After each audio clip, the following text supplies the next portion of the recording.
Bonsoir, bonsoir et bienvenue dans votre émission musicale Mélodie Nocturne. Ce soir, exceptionnellement, nous n'allons pas commencer par des notes, mais par des chiffres. En ce 8 mars, voilà les chiffres que je veux vous livrer. Seulement 4% des orchestres dans le monde ont un directeur féminin.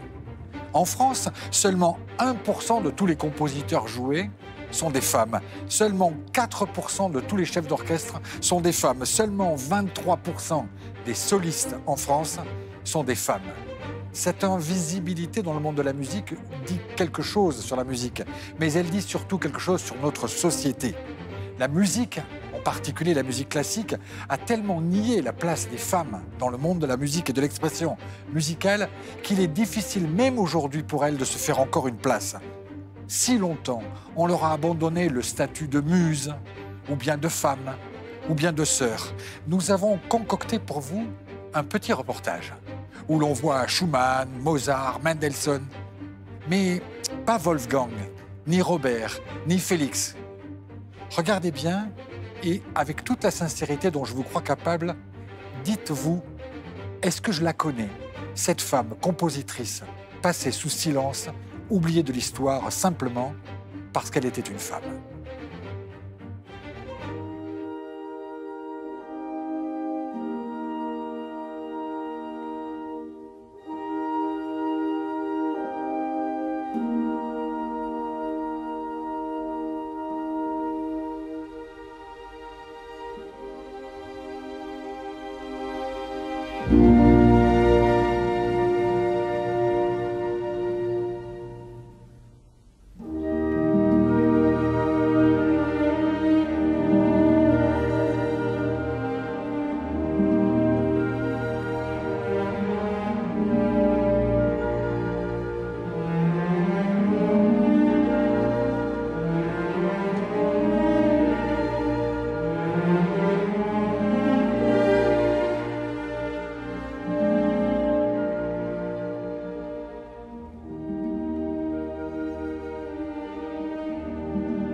Elle est une violoncelliste admirable. Elle est française, d'origine arménienne. Elle a ému tout le pays. C'était le 21 février dernier au Panthéon, en donnant offrant sa musique lors de l'entrée du couple Manouchian.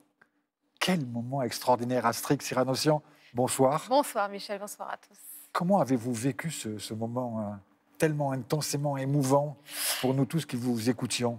C'était très émouvant, évidemment. Et puis, alors j'arrivais du Canada, j'étais un peu décalée au niveau des horaires, donc ça m'a permis un petit peu de me focaliser sur ce moment extraordinaire. J'ai vraiment réalisé la chance que j'avais d'être si proche de ce moment historique. Voilà, très fière aussi d'être française et de voir que la France rend hommage à ce groupe, parce qu'à travers l'entrée de Missak et Émilie Manouchian, il y avait également énormément d'apatrides, d'étrangers qui sont battus pour la France et pour ce qu'elle représente. Donc c'était vraiment évidemment très émouvant de faire partie de ce grand moment.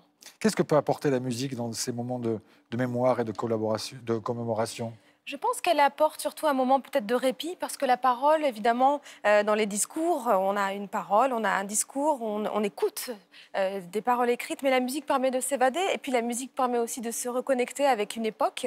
Voilà, la musique que j'ai jouée, par exemple, est une ancienne mélodie populaire qui a traversé les siècles. Grunk. Grunk, exactement. Que, je le prononce mal, pardon. Non, c'était parfait. Que Missak et Émilie Manouchian devaient chanter.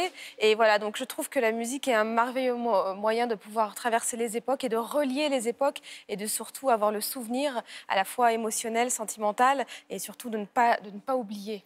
On se souvient, on vous réécoute, c'était le 21 février, 18h47, le temps suspendu devant l'histoire et devant la beauté.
Vous avez l'air tellement seul dans ce grand moment, mais en fait, vous n'étiez pas seul, vous étiez accompagné.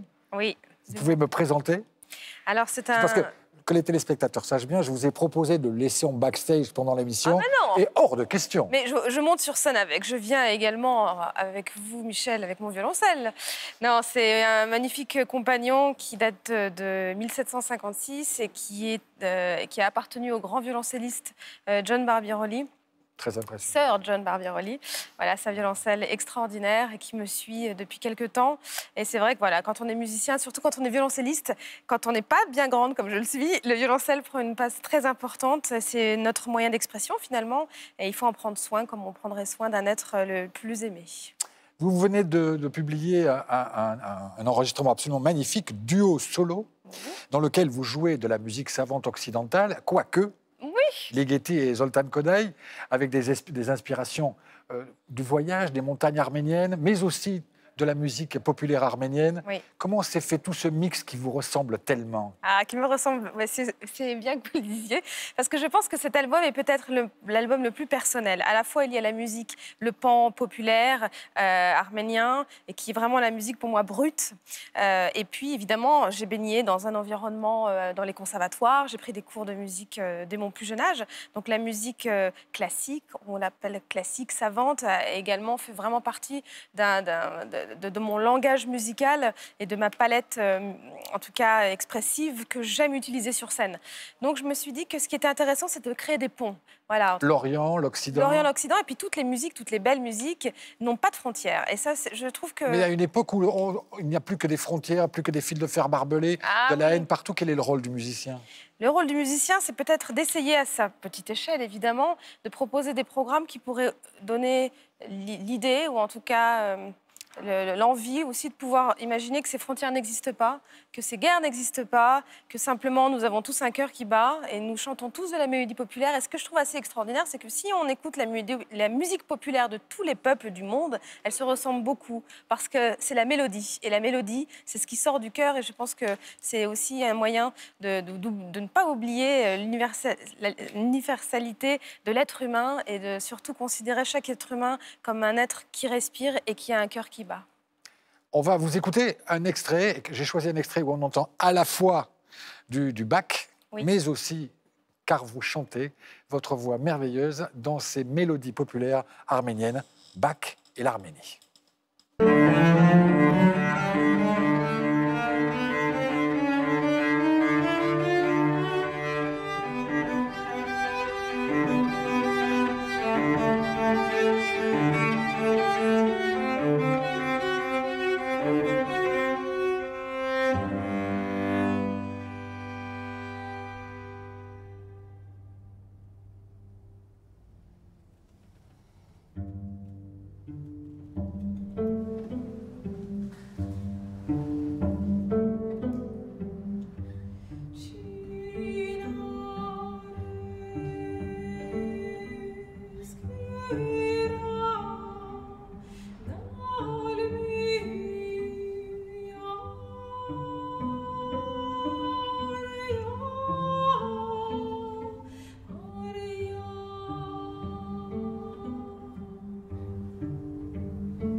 Vous allez bientôt retourner en Arménie.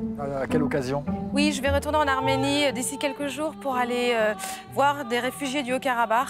Très important parce que eh bien, les réfugiés du Haut-Karabakh sont en Arménie. Ils souffrent absolument. Ils souffrent, ils ont souffert d'un blocus qui est complètement passé sous silence. Mais maintenant, ils souffrent de ne plus pouvoir retourner chez eux, d'avoir tout abandonné, d'avoir eu un exode forcé. C'est absolument catastrophique ce qui s'est passé. Ils sont arrivés dans un état épouvantable en Arménie. Ils avaient été affamés pendant plusieurs mois, avec un silence général. La France a un petit peu dit quelques mots, mais il n'y a eu aucune aide humanitaire. C'est un drame qui est passé absolument sous silence. Un grand drame. Alors que c'est un drame considérable. Exactement. Et à travers mon association Spidak Sevan que j'ai créée il y a quelques années, eh bien, je rencontre des enfants, je rencontre des jeunes. Et ils ont leur souffrance qui est en eux. Et la musique est un moyen pour eux de pouvoir peut-être extérioriser certaines douleurs. Mais voilà, je suis content qu'on ait parlé de ce drame qu'on évoque si peu et si mal. Oui. Revenons à la question de la place des femmes dans la musique classique. Ça a été particulièrement dur parce que vous êtes une femme ?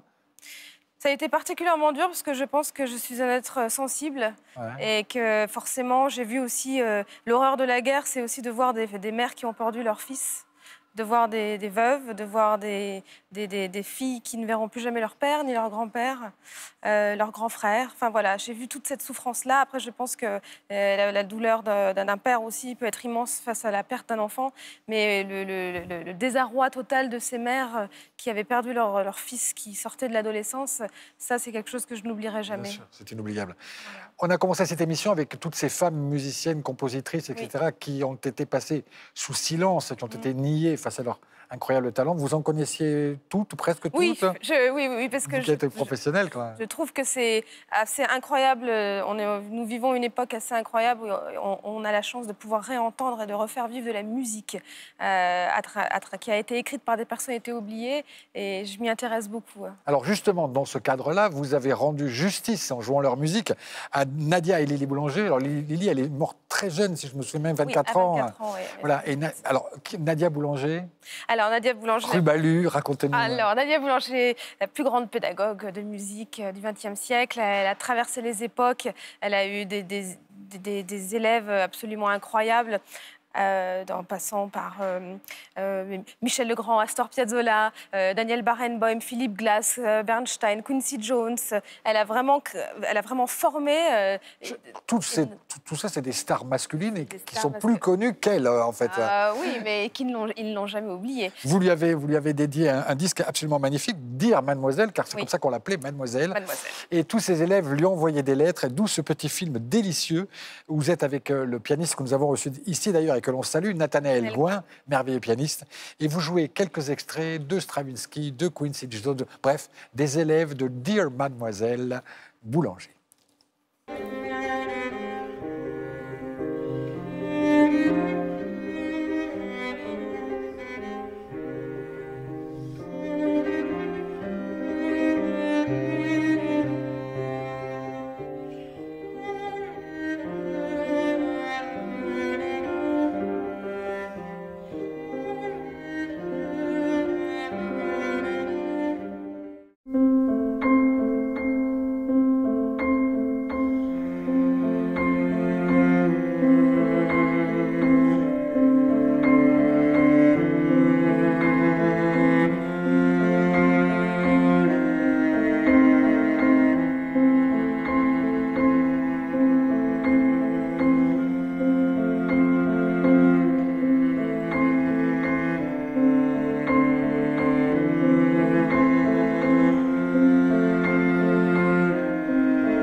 Merveilleux Quincy Jones. Donc maintenant, quand vous écoutez du Michael Jackson, vous saurez que Nadia Boulanger, la grande professeure de la Rubalu, avait son rôle à jouer dans les succès de Thriller. Ça, indéniablement. Indéniablement dans l'orchestration. On peut parler aussi brièvement du festival du 31 mai au 2 juin. Vous me corrigez si je me trompe. Non, c'est parfait. Trouville-sur-Mer. Festival. Et là aussi, festival dédié à... Nadia et Lily Boulanger. Je suis très fière de créer le premier festival au monde qui s'appelle Nadia et Lily Boulanger. Évidemment, ça me donne la possibilité d'avoir une programmation qui pourrait aller de Monteverdi à Michael Jackson, pourquoi pas. Mais voilà, c'est un grand rêve qui se réalise à Trouville-sur-Mer. 31 mai, 2 juin, Trouville-sur-Mer. Oui. On a commencé par la musique classique, les femmes oubliées et scandaleusement oubliées. Évidemment, le jazz n'échappe pas à cette injustice absolument sidérante. Alors, on a fait le même petit film avec le monde du jazz pour accueillir notre nouvelle invitée. On va voir Armstrong, on va voir Coltrane. Mais Armstrong, c'est pas Louis Armstrong, c'est Lil Harding, sa sœur, géniale. On va voir John Coltrane, non, Coltrane, mais Alice. Enfin bref, des femmes qui étaient absolument formidables, mais que la violence patriarcale a empêché d'éclore ou à masquer.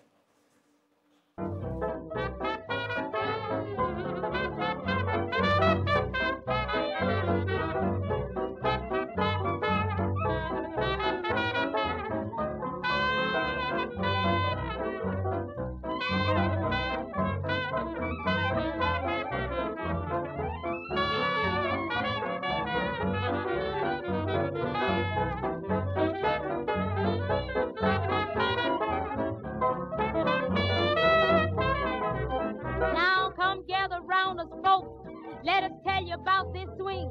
Let us tell you about the dance was invented just for you. Now you swing over here. Now you swing over there. Boy, you swing on out and you do the Susie Q. Oh, you're dancing. Yes, you're prancing. When you hear the music play, that's your cue. Yes, you're trucking, doing the shim sham. Then you swing on out and you're doing the Susie Q. Et nous avons maintenant le plaisir absolu d'inviter une musicienne que j'adore, tout comme je vous adore, Naïsam Jalal, flûtiste, vocaliste. Alors, je suis très surpris parce que vous ne vous connaissiez pas. Pas encore. Or, vous êtes originaire de Syrie, vous êtes originaire d'Arménie, mais d'une famille qui était en Syrie. Oui. Vous avez donc un bassin culturel commun. Vous avez choisi un chemin musical, vous en avez choisi un autre. Et il y a peut-être des moments où vous pouvez vous rencontrer. Vous avez aussi eu l'envie de mélanger ses origines culturelles occidentales et l'influence de l'Orient, de l'Inde. Votre musique est une musique de voyage. Oui, c'est vrai, c'est une musique de voyage, de mouvement. Je puise dans beaucoup de traditions l'inspiration pour composer, dans beaucoup de langues, des vocabulaires qui me servent pour exprimer ce qui est intime et ce que j'ai besoin d'exprimer. C'est-à-dire que la musique classique que vous avez apprise au conservatoire ne suffisait pas, vous ne vous retrouviez pas dans la nécessité d'expression que vous ressentiez? Ah oui, pas du tout. C'est-à-dire qu'en plus, j'avais besoin, non pas d'être dans l'interprétation, mais d'être vraiment dans un discours qui m'est propre.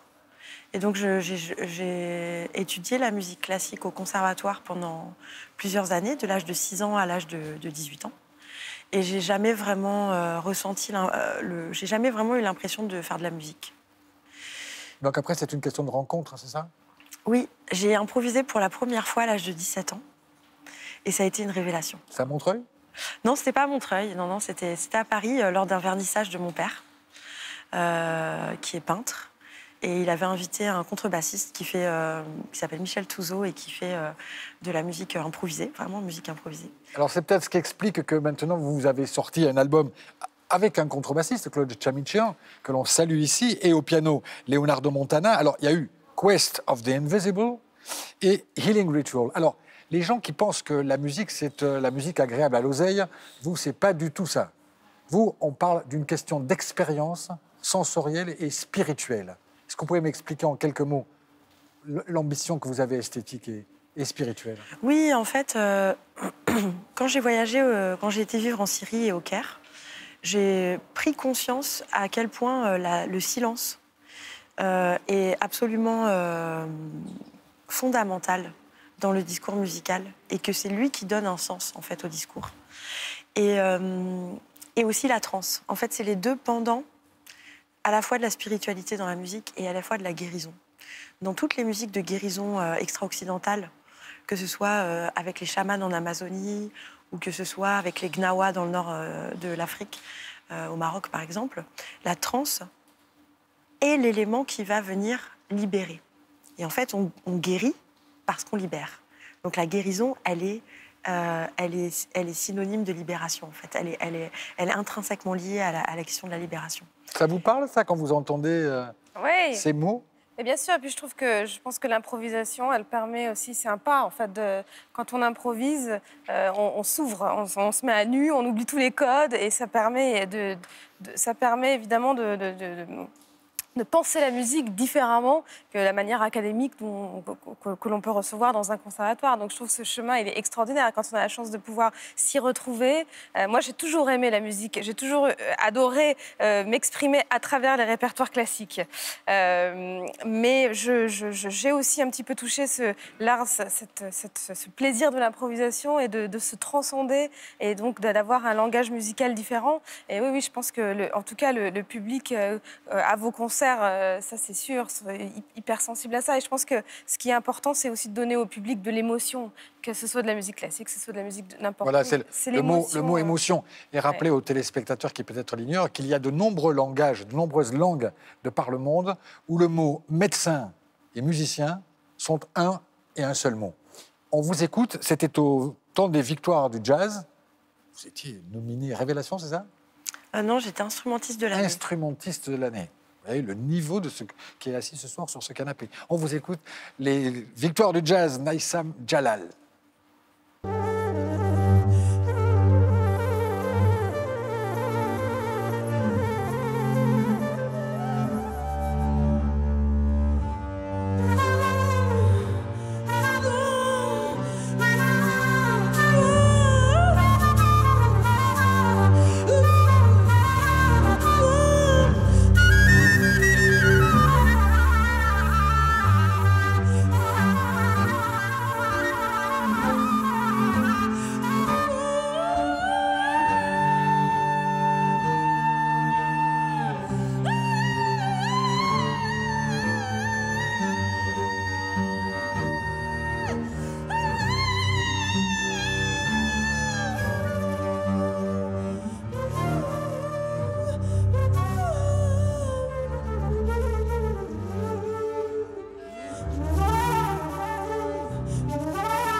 Naïsam, j'ai eu la chance et le privilège de vous voir en live et j'ai vu des gens pleurer à vos concerts.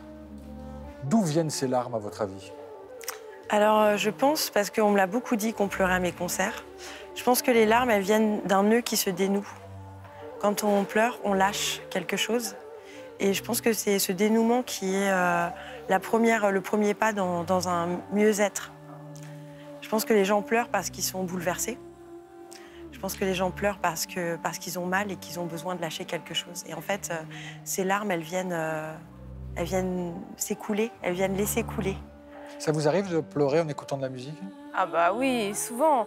Je trouve que vous décrivez tout à fait la magie que peut procurer la musique. Et évidemment, on ne cherche pas à faire pleurer le public, mais quand le public pleure, on se dit il s'est peut-être passé quelque chose dans la vie d'une personne ce soir qui va peut-être lui ouvrir les yeux ou alors essayer de la rendre peut-être plus heureuse. Ou alors... J'aime cette idée de dénouer quelque chose. Oui. Tout d'un coup, laisse passer. Dans votre album Healing Ritual, vous avez 8 chapitres liés aux éléments, à la terre, le vent, les collines, les brumes.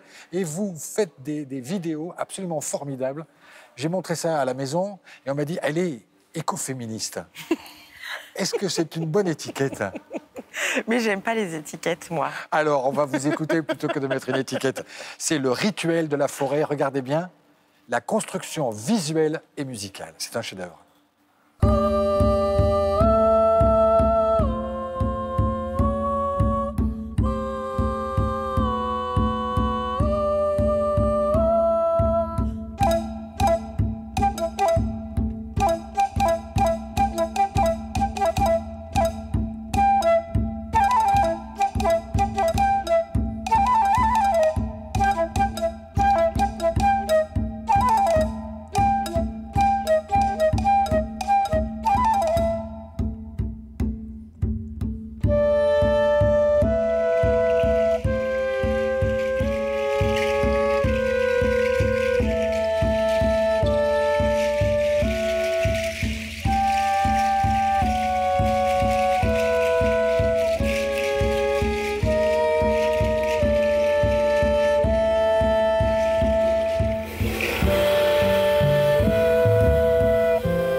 Merveille, n'est-ce pas? Elle adore.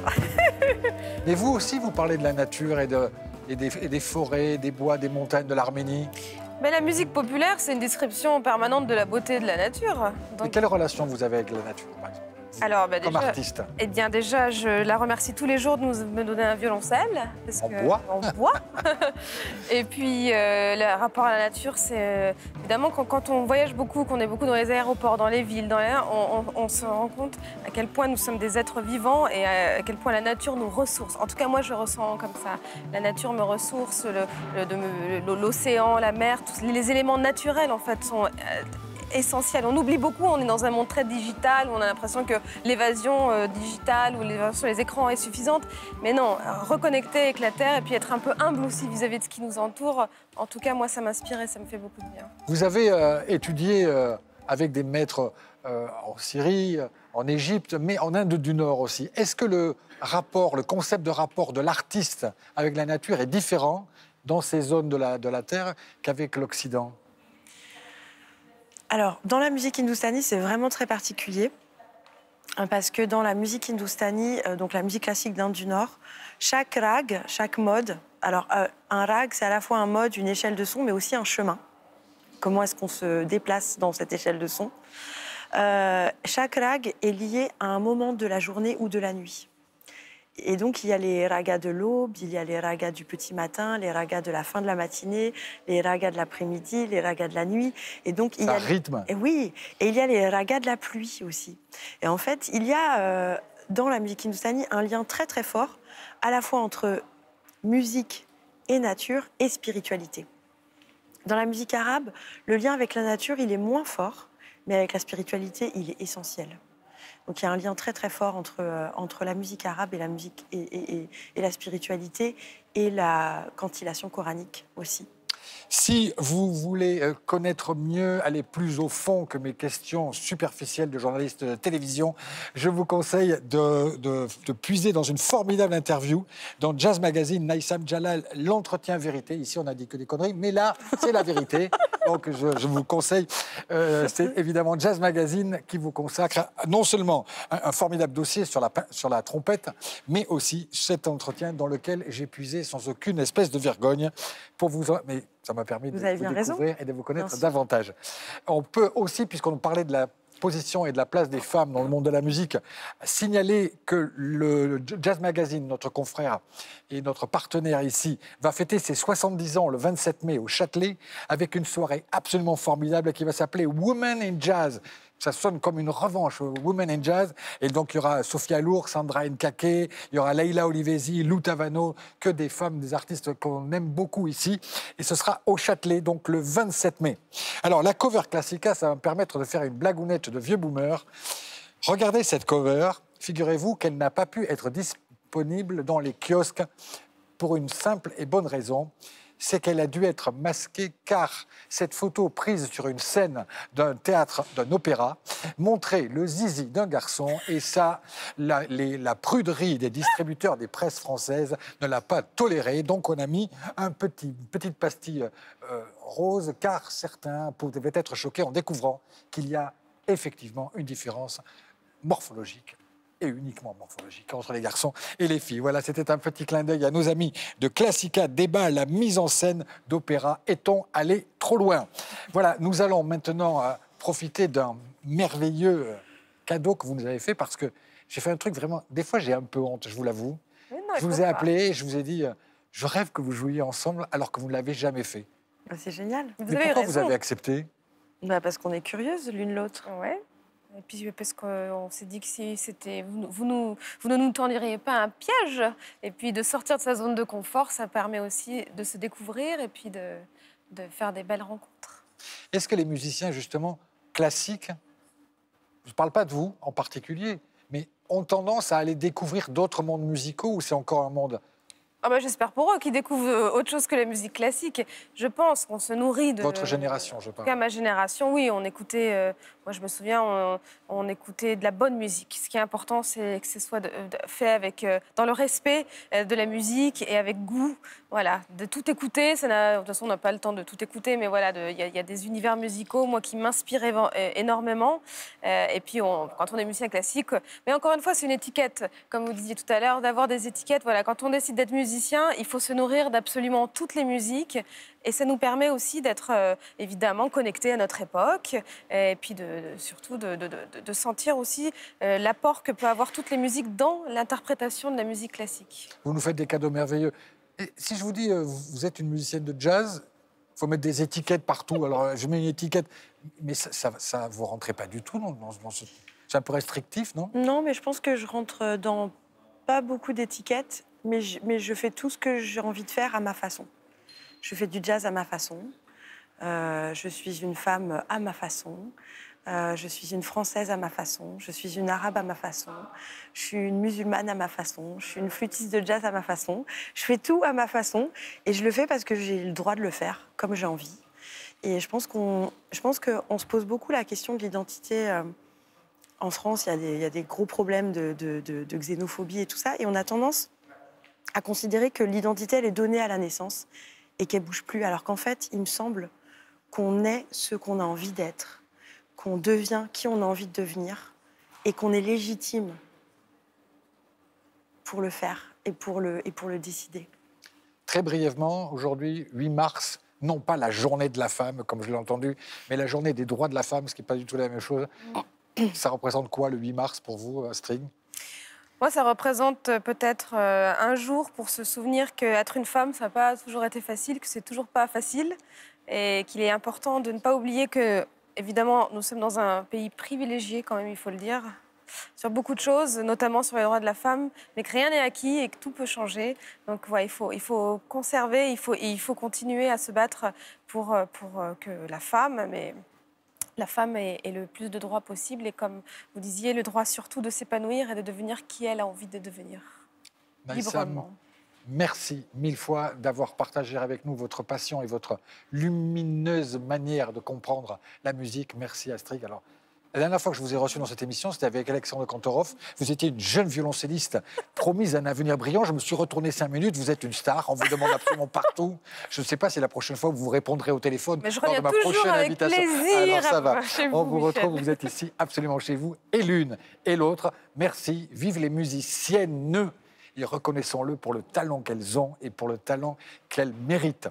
Merci. Bonsoir. C'était Mélodie Nocturne et le cadeau merveilleux que vous nous offrez, l'une et l'autre, pour la musique, Bach et vos improvisations.